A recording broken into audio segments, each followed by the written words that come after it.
Hey everybody, Matt the Destructor here. Today, I'm going to be showing you a new destruction weapon. Now, instead of sticking stuff in that old parking lot blower, I'm going to stick them down the chute. There's blades on here that'll chip my YouTube victims, and it'll go out that chute right there. And it's a little deep. If you have one of these at home, you should not run them without this plate there. That's a little dangerous. Now I'm gonna let you guys hear her run. She's gonna start.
Doesn't sound bad.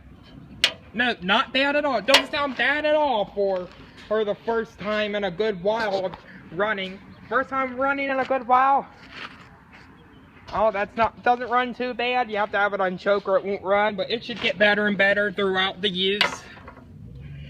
I really need to strap this line back on something, or that rope's gonna end up cutting through it. Like I said, you should always keep the whole plate on the back of this, or something could come flying out and hit you, and you'll either be injured or killed if something comes flying out of this thing and hits you. Very dangerous having these chipping blades or anything like this, have that stuff exposed. That's dangerous as hell. And when I got this, my friend Camden, he said the mechanic he sent it off to clean the carburetor he said the carburetor is bad because it was corroded. Well, I got this old carburetor. This is the old carburetor. I put it on there. Me and my dad were able to clean it out, get the needle moving.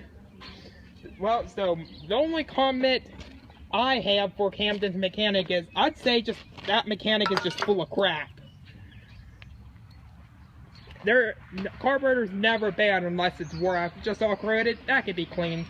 So all I have to say for that mechanic is that mechanic was just full of crap. Well, I hope you're looking forward to seeing me speed stuff through this wood chipper. I know I am, and peace out.